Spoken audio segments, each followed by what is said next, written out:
Ladies and gentlemen, this is another edition of From the Cheap Seats Wrestling Podcast.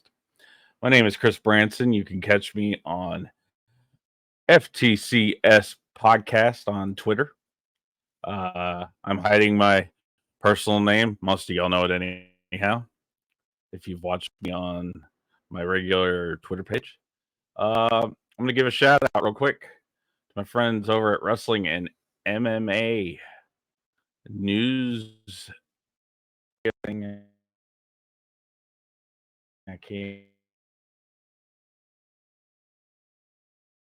even to I get to commiserate with over there. Let's see, y'all. Just making sure some things here. So let's talk about this last weekend in professional wrestling. It was a really good weekend. It kind of put the cherry on the top of a really good wrestling month. Um, whether you were watching Rebellion or Windy City Riot or Super Card of Honor or WrestleMania Nights 1 and 2, or even Stand and Deliver from the NXT brand. Um, Also, AEW put a hell of a show on. They're not missing in certain areas, but we'll get into areas I think they can improve on. Same thing with SmackDown, as well as we're going to highlight a little bit of TNA Rebellion, which was on Saturday. And we're going to preview Raw. Let's go ahead and start with Dynasty. I thought Dynasty was an honest to God solid show by AEW. One of the gripes I have, two of them, is, you know, presenting themselves as a true alternative to a pro wrestling crowd. And what do I mean by that? Well, you've got your people who are hardcore WWE and hardcore AEW and this company and that company. And that's fine. But when you feel you need to take shots at the other company, or, I mean, and I'll get into that a little bit later with one of the things that happened at the media scrum. It really, it takes away from your product. You're trying to stand out as an all elite alternative to the empire that is WWE. WWE's been around for 70 years. 70. You're not going to beat them overnight. Whether it's Vincent Kennedy, Paul Levesque, you're not going to beat them overnight. Yes, your product on days, whether it be a Wednesday, a Friday, a Saturday, on streaming, whatever, is going to be great. If you stick away from depending on what the other company does. Now, yes, there's talent in AEW that wrestled for WWE or for NXT. And it's unavoidable. If you're a professional wrestler currently in this game, you've been through NXT or WWE at least once. You've been to the Performance Center if that's where you started, or you went to the Indies and then transferred into WWE, or you were just straight up Indies the whole entire time you've been professionally wrestling, and AEW picked you up because you made a big enough mark on the scene. Now, as far as the presentation and everything else, it's improved in regards to the on-screen production and everything else. People are going to say, oh, hey, AEW is copying WWE. Well, sometimes you have to do it to survive. And what do I mean by that? Their stage production, their television production, everybody's learning to removed themselves from the Kevin Dunn school of producing wrestling television. Lee Fitting, as I've said before, is a perfect example of giving a fresh look and almost gloves off kind of look into professional wrestling. And it's been refreshing. The same with Mike Mansouri, who runs AEW's. He was a student under Kevin Dunn, but he was also a student under other people when he worked for WWE. And it's putting it forth, in going to a smaller arena. Now, the arena that they were in, the Chaffetz Center, I believe, or the Chaffetz Arena, holds right under about 10,000 people, which, having a crowd of about 5.5, 6,000, maybe even to capacity for what they set tickets for, felt a lot more intimate, a lot more like the fans were into it because, the difference between pay-per-views and Dynamites, and there's a disconnect there, I think, as well, is that with Dynamite, you're supposed to be telling the story to where a Destiny or a Double or Nothing or Revolution Full Gear, well, the list goes on with pay-per-view names, or specials like Fighter Fest, Fight for the Fallen, that stuff, that you have somewhat of a disconnect with the fans. Now, Swerve said it best in the scrum, and I'll get more into the scrum here in a little bit, that he's trying to attract the casual fans, the sports fan that, may not have given WWE or AEW or TNA or XYZ company a thought in the past. But they go, oh, this guy is world champion. Now, Swerve Strickland, congratulations on becoming AEW's first black champion. Well overdue in regards to Swerve Strickland. He showed himself through his journey as a professional wrestler that he is worth the championship that he's wearing around his waist now. With AEW, their hardcores are not going to leave them, no matter what.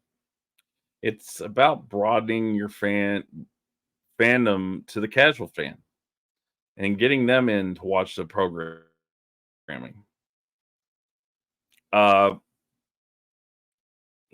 Eventually TV is going the way of streaming and not worrying about ratings, more sponsorship. And, WWE's transition from USA and Fox to Netflix, which is predominantly streaming, and they're also trying to get more into the live broadcast portion of their production and their studio related stuff, to the CW. CW has NXT coming in October, and they have a deal online mainly, and I believe late at night. I haven't been awake to prove it. With NWA, Billy Corgan's NWA, and that's a beautiful thing if you can get more eyes, whether it be through a Max, if Warner Brothers extends this, and if not, creates sort of a WWE network for AEW where you can harken back to where, you can collapse Honor Club into that and have yourselves thousands of hours between AEW and Ring of Honor programming, regardless of the eras. And you can get that done, within the next year. More casual eyes are going to see it because a lot of people are subscribers to Peacock, to Max, to Disney Plus, to Netflix. I could sit here and look up the numbers, and I'm pretty sure that they're in the hundreds of millions in regards to subscriptions. But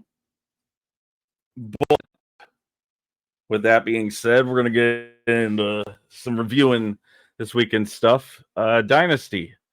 I said Dynasty was a solid show. It was a 9 out of 10 in my opinion, and a far departure from World's End. Now, Revolution was great, and this podcast wasn't around when Revolution was around. Greensboro made that event feel special, not just because it was Sting's last match, but they had decent matches on the card. The same with this. If this was your story time on Dynamite and Rampage and Collision, and this is your payoff at Destiny, I'd like to see a little bit better storytelling in the weekly shows, but the show itself, the pay-per-view, the PLE, the special event that AEW put on yesterday was indeed felt really special. If I could akin it to anything, it felt like an NXT takeover, a really specially booked NXT takeover. And that's not trying to compare the two. It's kind of like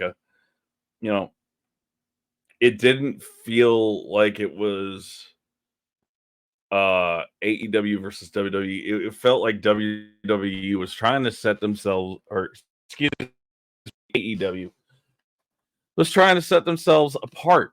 And they had one hell of a first match, an opener, a heater, what do you want to call it, with Pac and Okada. It was very methodical. It was very paced for both styles. Pac being predominantly a high flyer, but he can be a brawler. Okada is a bit of a powerhouse, but he can move when he needs to and do what he needs in the air to get the job done on the screen.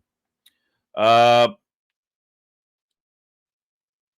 got why Okada got over during this match. It's Kazuchika Okada.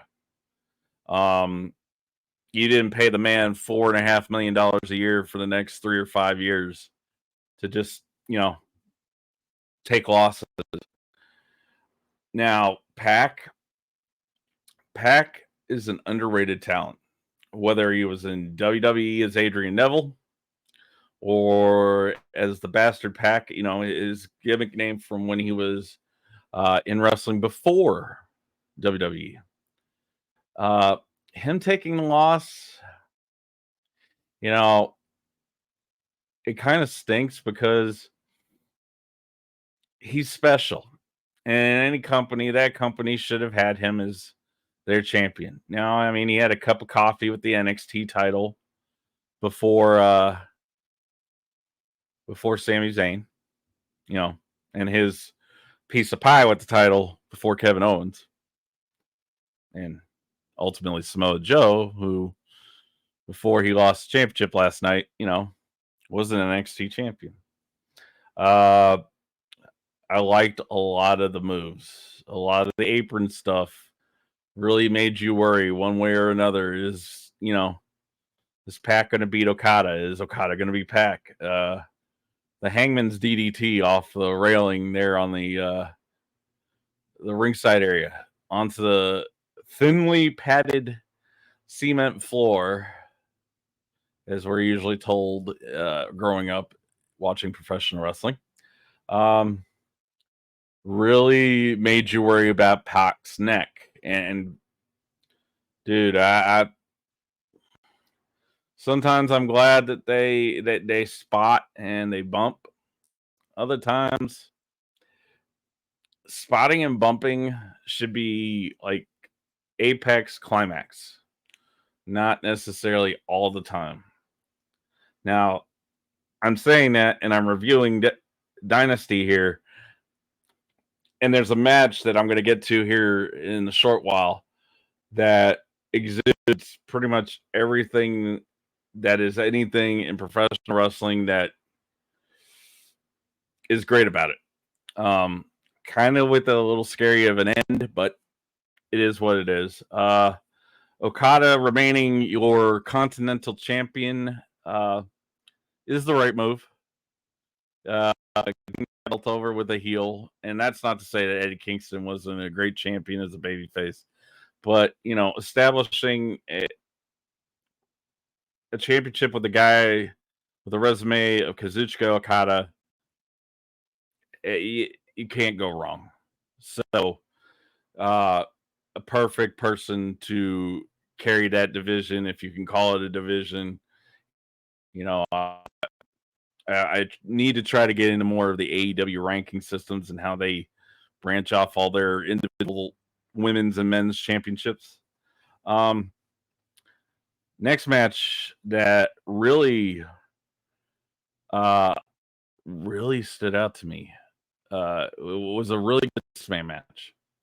Um, Honestly, better than the unification of the Ring of Honor six-man tag team championships and the AEW Trios championships, which Bullet Club Gold now have after beating the Acclaimed and Daddy Ass Billy Gunn. And I'm not going to talk about the pre-show too much, although I need to give a shout out and a highlight to Orange Cassidy and Shane Taylor. Dude, those two, I could watch those two in a ring for 30 minutes and not leave a place but entertained. Their match on Collision and then next night at Dynasty was great, whether it was singles or tag team. Those two have great chemistry. And I look forward to future matches with them. But we're gonna get back to House of Black and Adam Copeland along with Mark Briscoe and Eddie Kingston, the Mad King. As Adam Copeland said, he is on his last, and he's furthest from the beginning than he is from the end of his career. And some of these matches that you weren't going to get to see Adam Copeland in, Edge, whatever, the rated R superstar, whatever gimmick name you want to give him, is few and far between. Agreed. I'm not a big fan of piecemeal tag teams, but this one felt right for who they were going against, which was the House of Black. Malachi Black, Buddy Matthews, and Brody King. And I'm going to say this now. Brody King, if he ever listens to this, Brody King as a super heavyweight is the future of the business. Yes, he's handpicked into one small area, but that man can do things that super heavyweights wish they could do. He is in that category with an Ivar, or Warbeard Hansen. He is in that category with a Bronson Reed. Their comparisons to Bam Bam Bigelow as far as how well he moves and how well he performs in a ring. Buddy Matthews, who we're always all jealous of because of who he's engaged to. Shout out to Rhea Ripley. But that man in himself is a ninja, a surgical ninja within the ring. And one of the funny lines that I heard last night, when I believe it was Malachi Black and Mark Briscoe got together, was Excalibur saying, "I'll see your Dutch Muay Thai and raise you redneck kung fu." I love that line. Mark Briscoe, all due respect to the late Jay Briscoe, Mark Briscoe has made his mark as a singles wrestler. He's shown that he isn't just a status quo tag team wrestler. He has done the work to establish himself as a singles wrestler in AEW. The Mad King, what's to say? Mad King is the new age Mick Foley. He is somebody you can love. He will take bumps, but he will also throw you a match together that you didn't expect from him.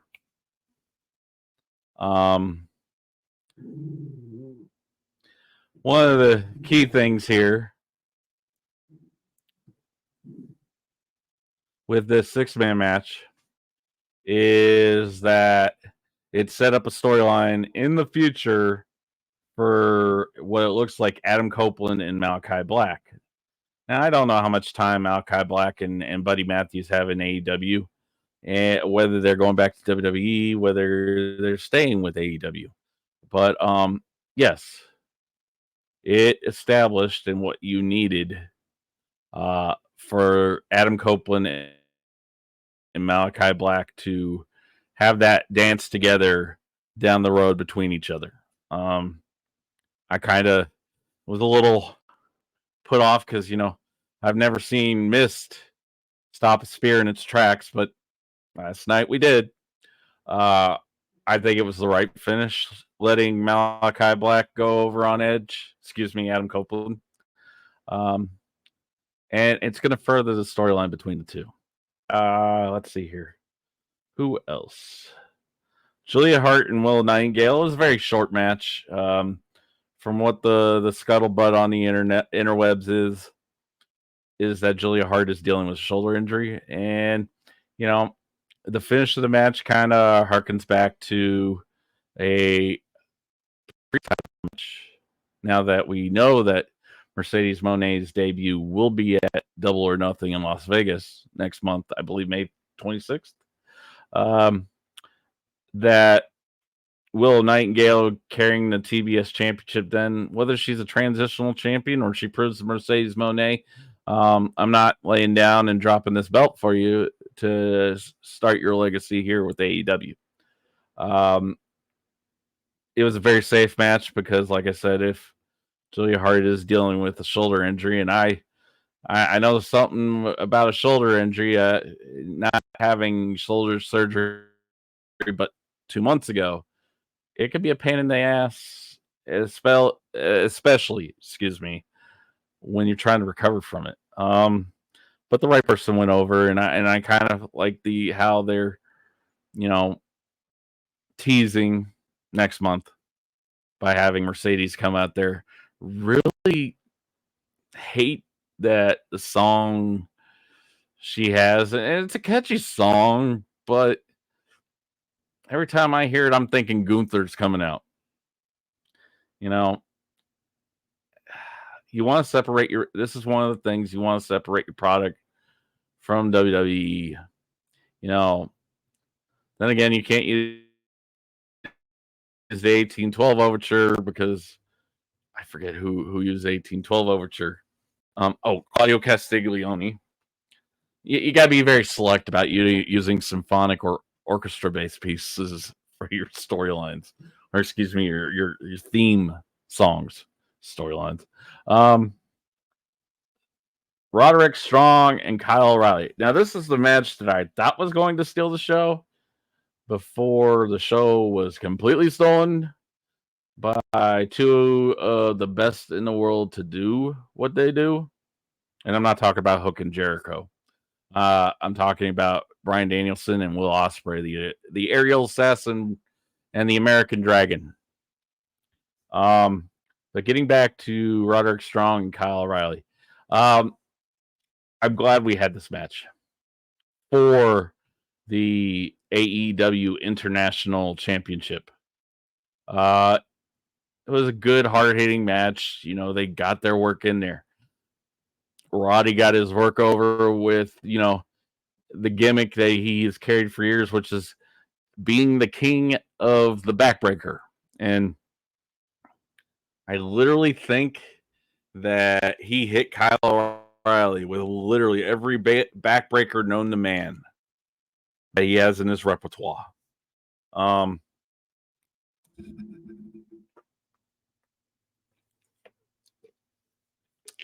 With Kyle O'Reilly, it was a good, really first solid match back.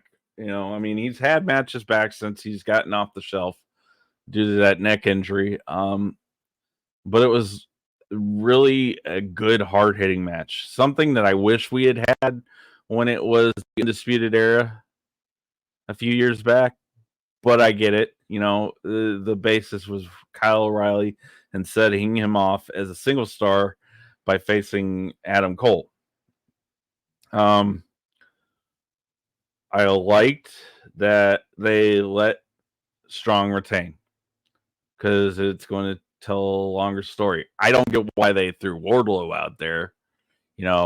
I think Wardlow kind of out in the moment for the finish, but after the match and you seeing Adam Cole coming back with the Kingdom and coming down there, walking down there on 2 feet, the first time we've seen that in almost 3/4 of a year. And then, the look that Adam Cole gave Wardlow as he got into the ring and was walking to congratulate it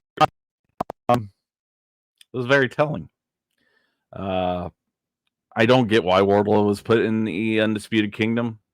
I would get it if, Kyle O'Reilly was the fit in there, but I think that Kyle O'Reilly is really dedicated to his current face run and wants to build his legacy not as a tag team wrestler, for which he has done for many years with Bobby Fish, with Red Dragon. But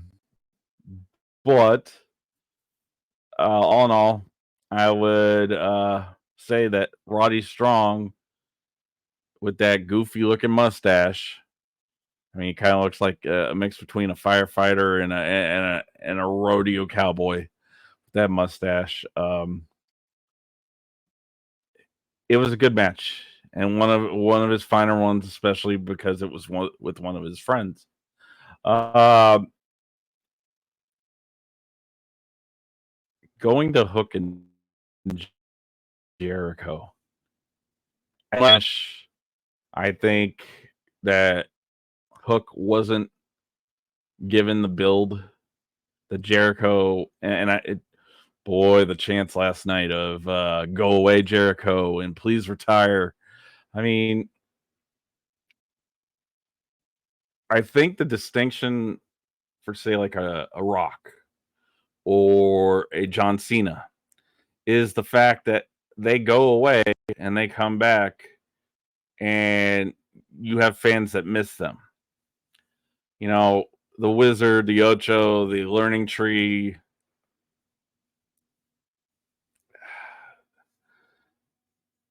I think it's time for Jericho to take a break off screen. Go do the Fozzy thing. Do the podcast.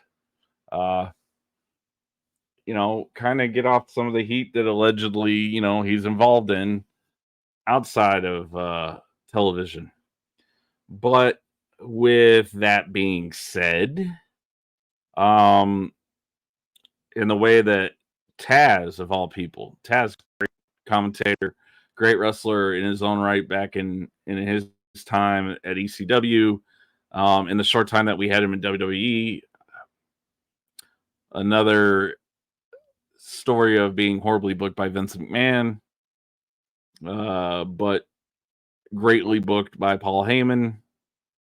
We wonder why Paul Levesque takes learning tree lessons to done from Paul Heyman. Is that Hook, I think, should have come out the winner and should have come out looking stronger. Defending his family's honor, defending the belt that his father made famous back in ECW. To let Jericho have another title on his already pretty full resume of championships he's won was useless. So, this is kind of the reason why Dynasty to me was a 9 out of 10. I just didn't like the match. It didn't do anything for me as a viewer to want to watch that segment if it was on broadcast television. Timeless Tony Storm and Thunder Rosa. And I'll get to Tony Storm and the scrum after this review. But she is making headway as to the reason why Vince McMahon made mistakes booking her the way she did or the way she was when he had creative reign over her.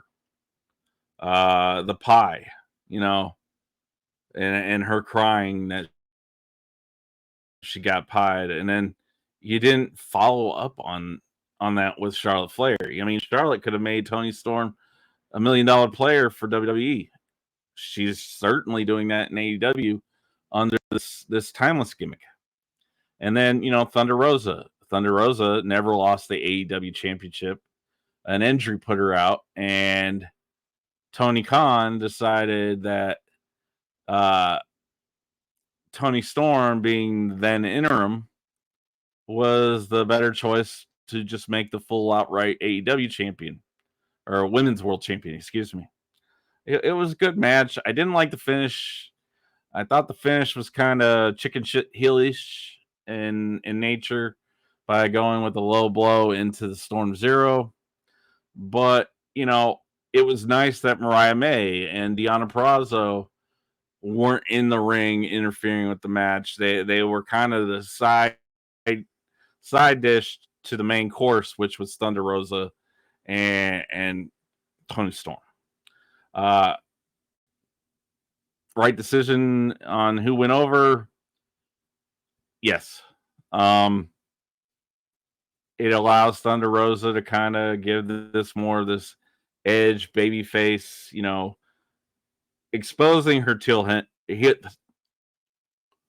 her heel tendencies, but it allows her to also not always have to pull out the big bumps as a baby face that you would hope and expect to see many baby faces do. Plus, I think her back was still giving her a bit of an issue in regards to certain spots during the match. So, here's hoping that Thunder Rosa's back is fully back to 100% and that her in-ring work gets back to where we know she is as a competitor quite normally. But Toni Storm was the right decision, and now you have branches to the tree in regards to where these feuds are going. Let's get to really what was the main event. No disrespect to Samoa Joe or Swerve Strickland, but this was the main event on Dynasty last night. A professional wrestling dream match between Bryan Danielson, the American Dragon, and Will Ospreay, affectionately known as the Aerial Assassin. I could say, this bumps into my five favorite matches of all time, regardless of the company. I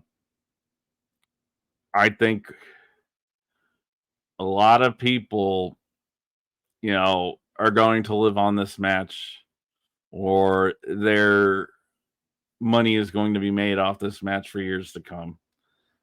Just because of these two talents, depending on how much time Bryan Danielson has and, the wealth of time that we hopefully will get with Will Ospreay. It was the perfect amount of mat wrestling meets spots that, made those two men stand out greater during the course of the match. To the false finishes that we got with both. Now, the end of the match did come with a little bit of a gnarly finish. With what we're all hoping is not a shoot injury on Bryan Danielson after the Storm Driver 91. But, professional wrestling, that's why we got the gimmicks back in the day. Don't try this at home. Because those moves, for as much as people like to say, oh, wrestling's fake, it is choreographed athletics designed to entertain, but also to show athletic competition between wrestler A and wrestler B, or if it's a tag team, whatever. You know, that was one of the finest performances in professional wrestling I've ever seen. With that being said, Will Ospreay is obviously going to move on and up the chart in regards to who he fights next. I'd like to see where they're going with this potential breakaway from the Don Callis family with Will Ospreay. Um, like Ricky Starts from Team Taz, I believe, or was it Powerhouse Hobbs? Right. I apologize to those two men for forgetting that moment too.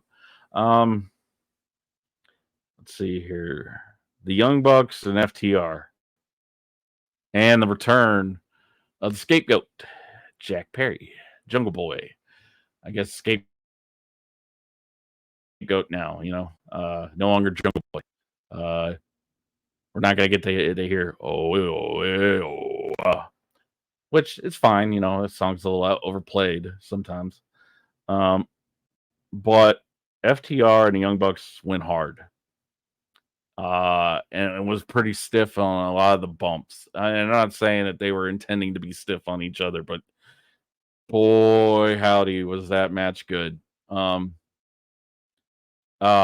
quick, rollback to a match I talked about earlier, House of Black versus Mark Briscoe, Adam Copeland, and Eddie Kingston. That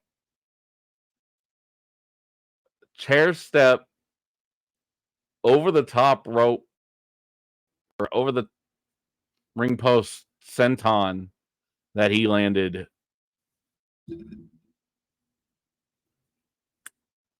It was a beautiful thing to see. But I would say this, as far as my MVP of this ladder match, was Cash Wheeler. And Cash Wheeler was bumping like he was a luchador in AAA or CMLL. I mean, dude was moving, and you don't look at Cash Wheeler and go, dude was a superstar last night in that match. The Bucks going over, it furthers the evil EVP, the new elite agenda that they're pushing for AEW. Now that Kenny is on the sidelines with diverticulitis, I believe that. I'm not going to sit here and speculate on his stomach issues, and I hope Kenny Omega gets well. But it was the right booking. FTR does not have to be the baby face or the heel in the moment, but them chasing brings them more eyes than them holding. Jack Perry coming back after the debacle at All In August, and this exile that he had from AEW there in New Japan. I'm not going to get into this story or the semantics or how I believe, blah, blah, blah, because at the end of the day, professional wrestling, as any other company is a professional environment, and there are just certain ways you don't respond to each other. I will be I will tell you I'm a self-professed fan of CM Punk, but watching that video made me cringe for both men, because that's not something you want stuck to your company, I guess. Is that your talents can't manage themselves behind the scenes correctly? Now, I mean, we've had histories of stories of Jericho and Goldberg, Batista and Booker T. Moments that people got heated and something happened and yada yada yada. That happens in professional wrestling. But utilizing it as a storyline, I wasn't the biggest fan of. But now that Jack is back and he's getting to be this heel that's almost anti-hero, I guess, in the AEW fans' minds, I like to see where it's going. Hopefully his Promo cutting skills as a heel has gotten better because Jesus Christ, were they horrible when he left. Um, but I'm going to cautiously watch Jack Perry and see where he goes with this heel run in AEW. Now we get to the main event, the World Championship match between Swerve Strickland, who, paid homage to Jimmy Rave, former compatriot of his and Prince Nana's in ROH, as well as Samoa Joe. I don't know if they've ever crossed paths while they were down there, but they were both alumni. I kind of dug the Black Panther opener that Swerve did by wearing the gear a la a Chadwick Boseman and going out there and this match was more about Swerve than it was about Samoa Joe. Samoa Joe, you could say this about him, is the consummate professional in this business, whether as a wrestler, a behind the scenes guy, letting his opinion be known, or, as a guy on a stick. You know, Samoa Joe has incredible insight when it comes to commentary.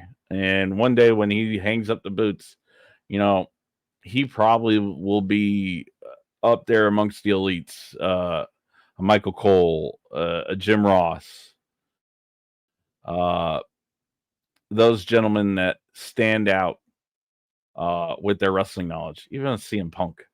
Um, it was a good quick match. I think it lasted about 10, 12 minutes altogether. It got the spots in that it needed to get in, especially with Joe. I like the use of the ringside environment. I'm not a big fan of AEW's rules necessarily always being lax or somewhat pick and choose your times to, call a count out or disqualification. But I get it. You want to watch professional wrestling, and it may be their way of telling a story. I don't know. But Swerve Strickland, the first black AEW champion in the company's history, I think was the right move here. And as he was saying on the Scrum, which I'm going to get to now, the Scrum last night is that he is hoping to attract the casual fan, which is a big reason why success happens in professional wrestling is you're catching the eye of somebody who wouldn't normally watch the product and go, oh, that looks interesting. I'm going to watch that, and I admire him for it. And, um, as somebody who watched him in Ring of Honor, who got to watch him in NXT, who saw him horribly booked with Hit Row on the main roster, to now being at the pinnacle of the men's major championship division in AEW is great. With the Scrum, I'm going to just, end it here because I got to get to other things. Sat here for 45 minutes talking about just AEW. The pot shot taken at Cody and The Rock and the story that was told over the last couple months prior to WrestleMania, it was unnecessary. Yes, you were one of the best women's wrestlers in the world. You were underutilized in a company that at the time they put their best booker on the bench while a perverted old man to get my jollies off by making everybody miserable. But you're in AEW now. You're setting a benchmark for yourself. Whether as the Australian badass or this 30 harken back to 30s era movie star, to a Mildred Burke style character. Stick with that. Cody's Cody. Cody made the company, helped make the company that you wrestle for. Just stick with that. Stick to churning out really good women's matches, and being compelling with this over the top character that you have. The second downside to this was Will Ospreay. And I know he said that he's over what was said between Triple H at the Pat McAfee taping there at WWE World during WrestleMania, and what was said the night of A Thousand Mistakes a couple weeks back with Dynamite. When a reporter asks you that kind of question, hey, does this thing with Triple H bother you? He goes, no, next question. Should have been that way. Yes, you are arguably one of the best wrestlers in the world who just had a match with arguably the best wrestler in the world. And if it really didn't bother you, why'd you have to say that they're beneath you? Because in wrestling, as learned, whether you're fan, wrestler, referee, commentator, or owner, nothing is really beneath you except yourself. And I didn't find it a necessary retort to the question that was asked to him last night. But beyond that, as I was saying earlier, hopefully this gives inspiration for whoever is helping Tony book these shows that, you're building your interest for said pay-per-views by, beneficially booking your weekly shows. And it continues because, you see bits and pieces of it over the course of a couple weeks leading up to Dynasty, but it needs to be more consistent. All right, getting now on to SmackDown. We had the AJ Styles LA Knight #1 contenders match to see who's going to face the American Nightmare, Cody Rhodes, there in Lyon, France next month for Backlash. And it wasn't in a WrestleMania match, but it was just as good. Eventually, we're all hoping to see LA Knight get his moment in the sun with a major championship, whether it be the WWE Championship or the United States / Intercontinental titles, depending on where they're going to be post-draft. I liked it, watched it, did not change the channel, did not leave the room when they were on the TV.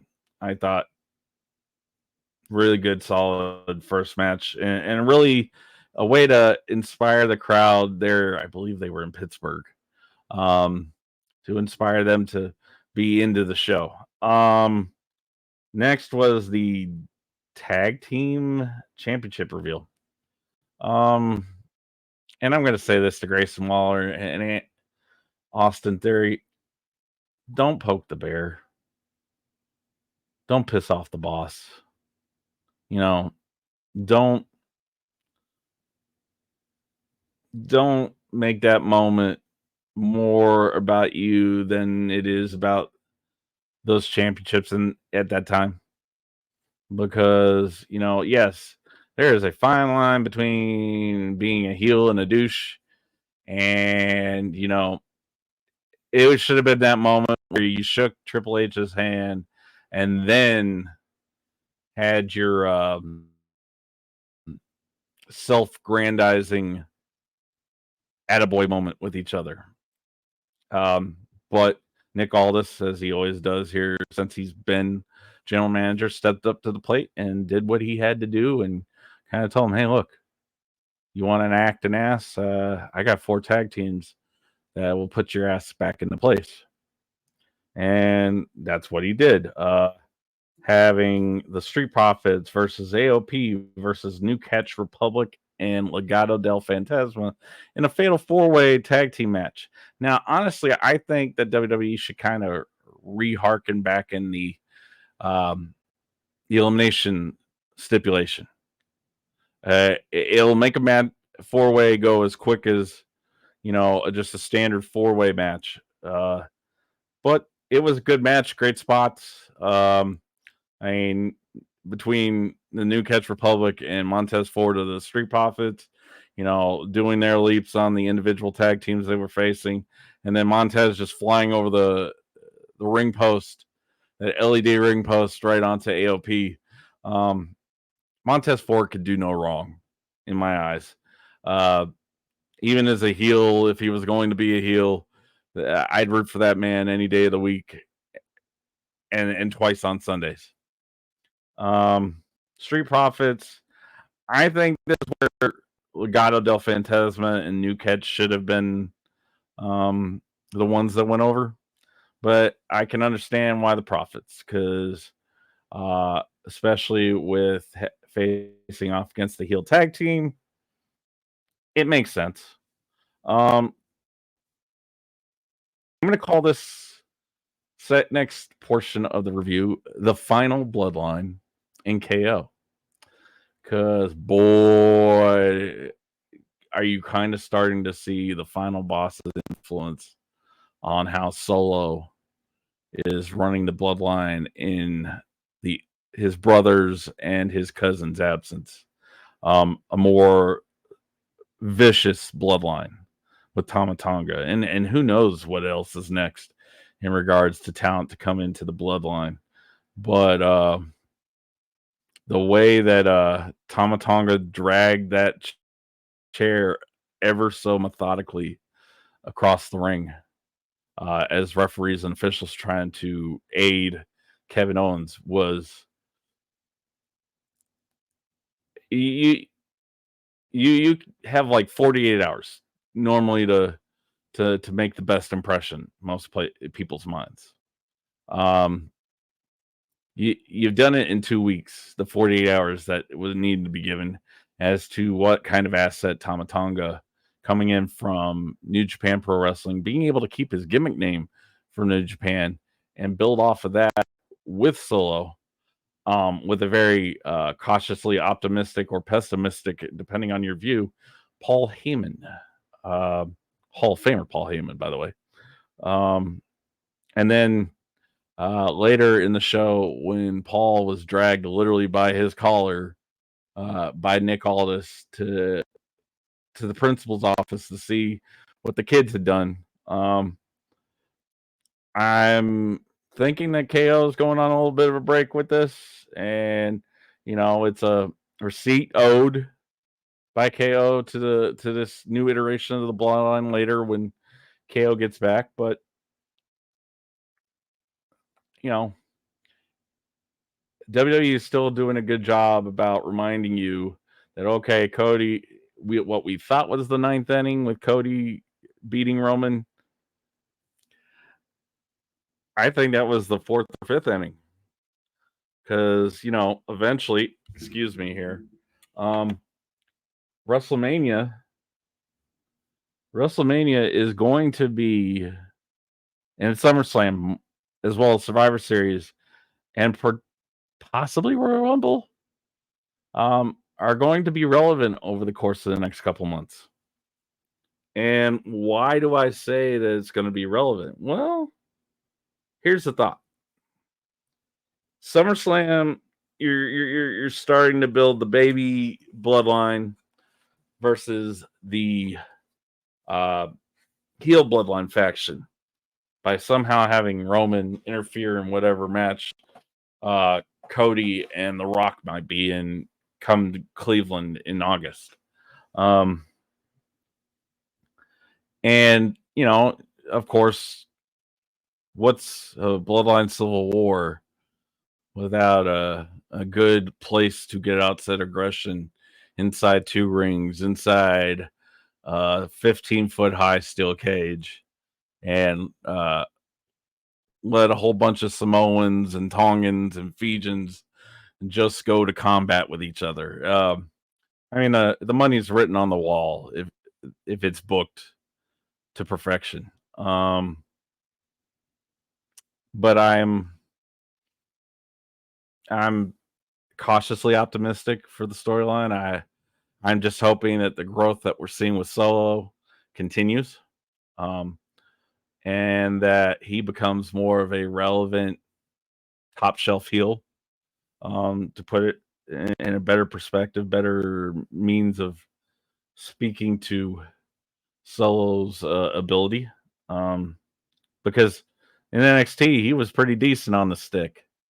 In NXT he was pretty talented when it came to between his high flying and his powerhouse strong style brawler gimmick that they were pushing. So I'm excited to see Solo and where this is going for him, and especially Tama Tonga.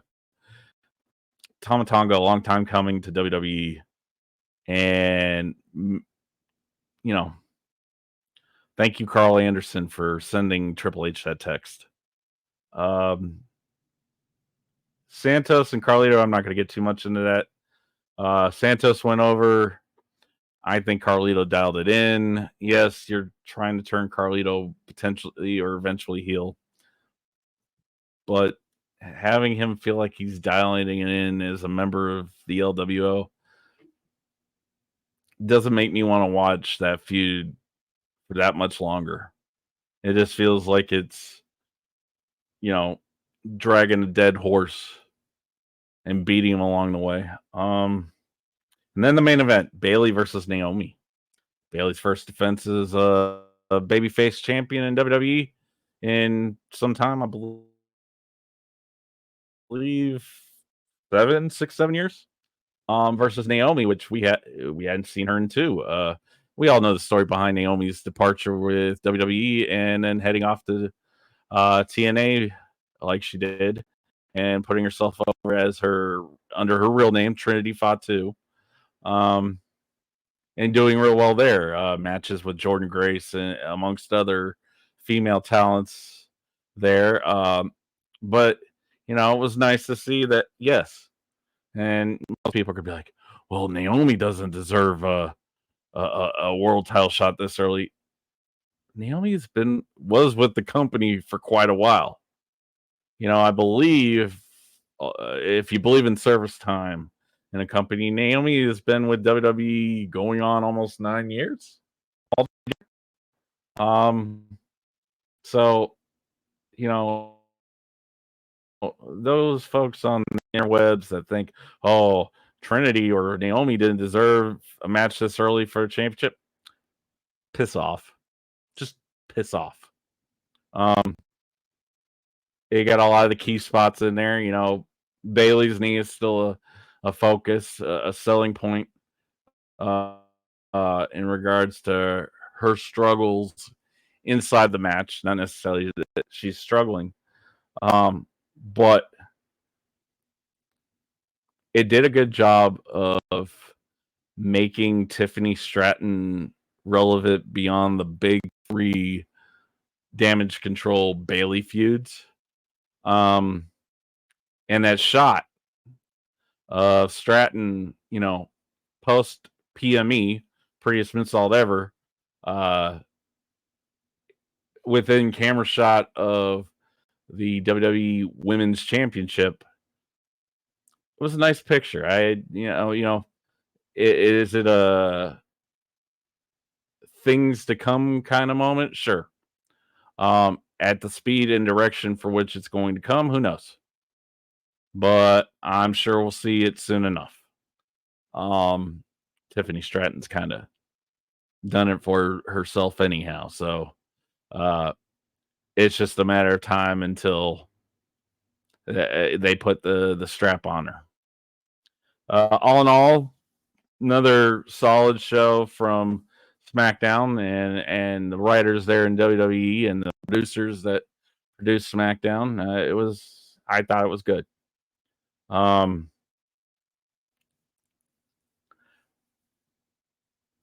SmackDown, I am optimistic to what they're going to do in the draft between Raw, SmackDown, and now NXT. Now that the statement is that NXT is actually going to get starting a evolutionary push into a third brand, which it should have been 5 years ago. And that you're now going to get to see everybody cook, regardless of what network you're on or streaming service. in the case of Monday Night Raw. But I'm excited, and I'm excited for the possibilities and the matches that we may get post draft and post calls up from NXT.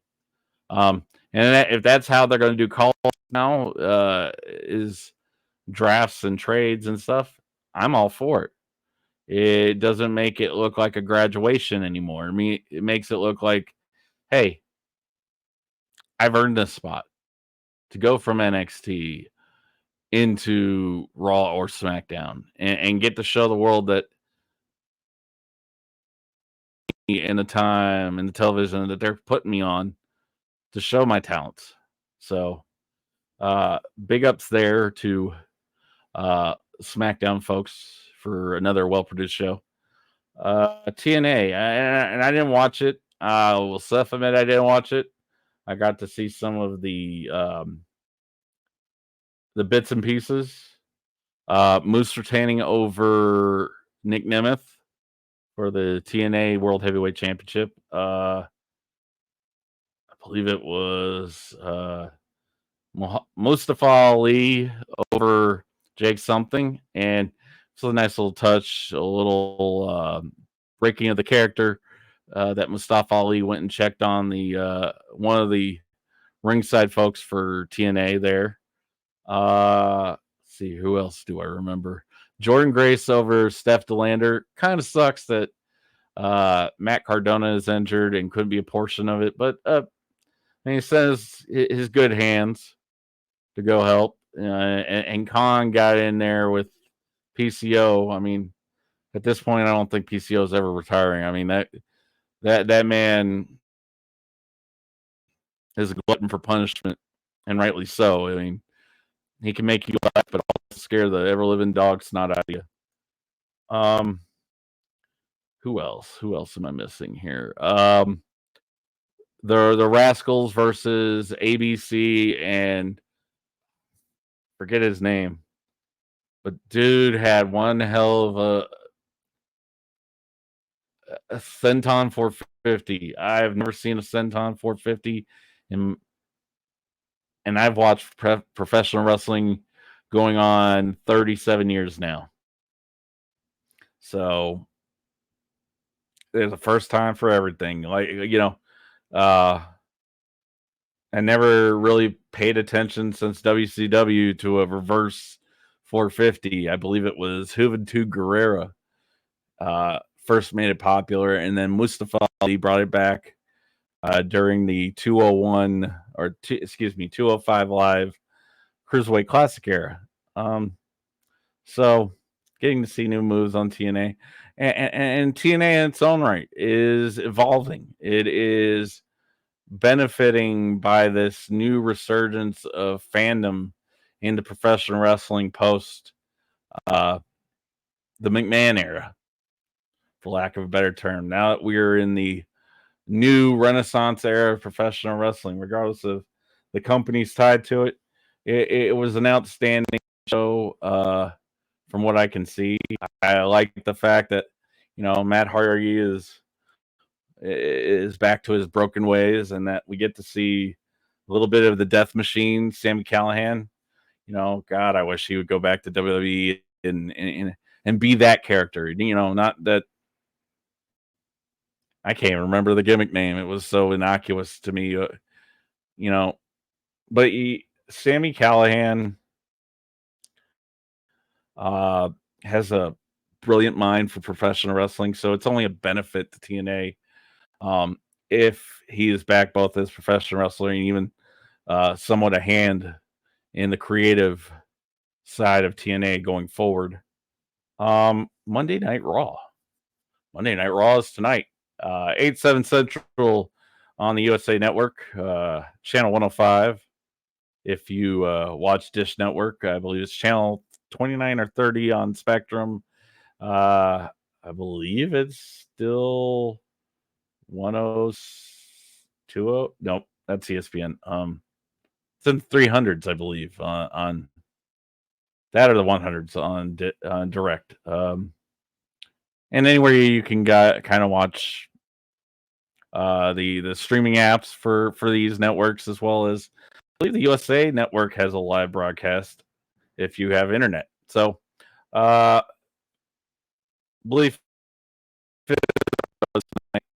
whether he's talking or in action as champion. The Judgment Day's Dominic Mysterio, and I believe it's Jay McDonough. I might be wrong. Versus Santos Escobar or not. Oh, Andrade, if he ever sees me, I'm probably going to get slapped upside the head. Andrade El Idolo and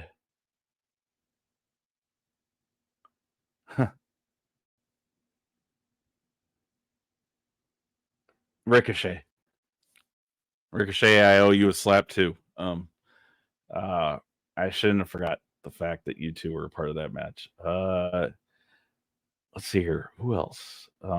We have a women's championship battle royal tonight to crown a new women's world champion on Raw. I know the scuttlebutt and the belief is that it's either going to be Liv Morgan or Nia Jax. Could be Becky Lynch. I would not be shocked if you didn't see a Carmella, an Alexa Bliss, possibly coming back, getting mixed in a match. I want to throw out the monkey wrench here and say and believe I think it's either going to be Chelsea Green or Candice LeRae with the way that things have been progressing on TV with their characters. Who knows? I think that match will be something to watch. And who else? Gunther's coming back. See where we're going with Sami Zayn, if he's going to get a rematch in France. See where that Chad Gable ties in. I know that when they were in the United Kingdom, Ireland, Scotland, and England here recently, as well as Wales, that it was a 4-way match between Gable, Finn Balor, Sami Zayn, and Gunther. I think Balor and Gable took the losses in those matches. But ultimately, I'm looking forward to seeing what the Ring General has to say, as well. See what Damian Priest does now. Damian Priest, Drew McIntyre. See where that's furthering to. I know Drew McIntyre eventually is going to win the World Heavyweight Championship in Scotland at Clash Castle in June. Well, I'm going to say I know, but it's pretty much a foregone conclusion that to let the man win a championship in front of his kinsman and his home country is going to be special. So, and right the wrong of not letting him win at Clash at the Castle there in Wales. The same with Sheamus and Gunther. I think that should have been went a different way, but I'm just one person.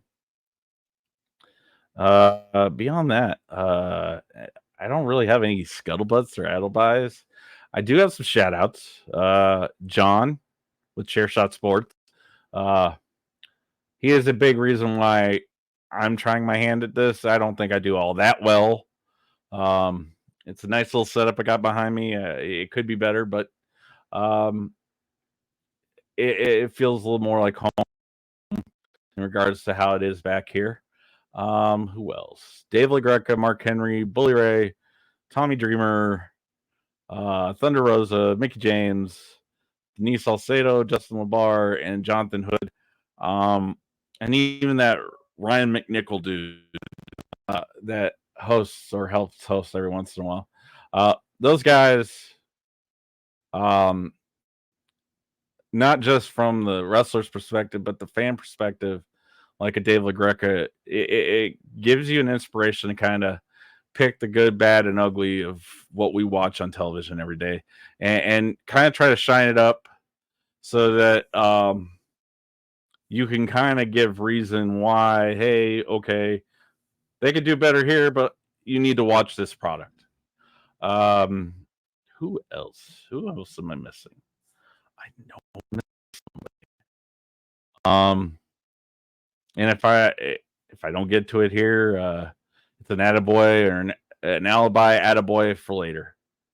Anyhow, I'm gonna cut it short here. It's been an hour and 10 minutes, and I hope you enjoy this podcast from a fan's perspective on the business of professional wrestling. Like, subscribe, share.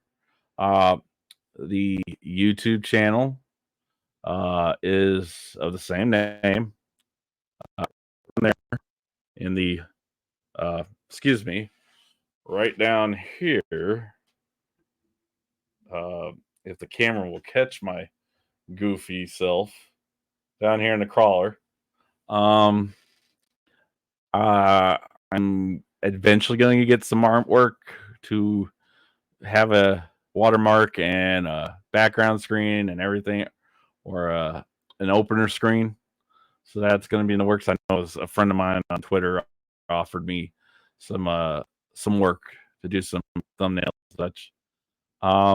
But beyond that, this has been the Cheap Seats Wrestling Podcast. As I said before, my name is Chris Branson. I hope that you will like, share, subscribe, and I will see you possibly Wednesday and kind of preview the fine folks there at AEW. With that being said, good day.